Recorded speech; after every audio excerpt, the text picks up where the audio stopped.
ఏమండో ఎలా ఉన్నారు అందరూ? అదేనండి. ఏంటి గడిస్తాం అనుకుంటున్నారా? కాదండి, గంట స్తంభం భీమిలిలో ఉందన్నమాట. అక్కడి నుంచి లెఫ్ట్ తీసుకోగానే ఇక్కడ డూప్లెక్స్ అని కాదండి, త్రిప్లెక్స్ కట్టారన్నమాట.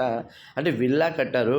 బిల్డింగ్ చాలా అంటే చాలా బాగుంది. ఆ పైకి ఎక్కి చూడడాన్ని వెంటనే లెఫ్ట్ సైడ్లోని లక్ష్మీ నరసింహస్వామి గుడి ఉందండి. చాలా ఫేమస్ అంటండోయ్. అయితే మనం ఏంటి మెయిన్ మ్యాటర్లోకి వెళ్ళిపోతాం. మనం ఇక్కడ రాక్కోల్డ్ కంపెనీ హీట్ పంప్ బిగించడానికి వచ్చామట అండి. అంటే త్రిప్లెక్స్ బిల్డింగ్ మొత్తం అన్నింటికి హాట్ వాటర్ వెళ్ళాలంటే మనం బిగించింది 500 లీటర్స్, ఇది 300 లీటర్స్ మాట స్టోరేజ్.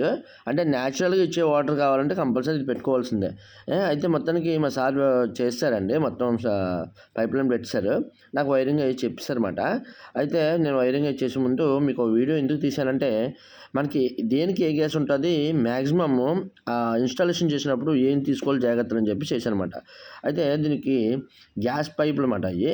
దానికి కిందన ఒకటి ఉంటుందండి గ్యాస్ ఛార్జింగ్ చేసుకునేది.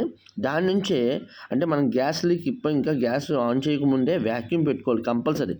ప్రతిదీ కూడా ఏసీకి కానీ హీట్ పంప్కి కానీ ఇన్స్టాలేషన్ చేసినప్పుడు కంపల్సరీ వ్యాక్యూమ్ పెట్టుకోవాలి. అంటే ఆ పైపుల్లో ఉన్న డస్ట్ అంతా కూడా లాగేయడానికి ఇది ఒకటమాట. ఆ పాయింట్ అన్నది -30లోకి రావాలి. మరి అది మొత్తానికి ఇన్స్టాలేషన్ అయిపోయింది. అన్నీ చెక్ చేస్తాం. గ్యాస్ లీకులు కూడా చూస్తారు మా సార్ అయ్యింది నేను.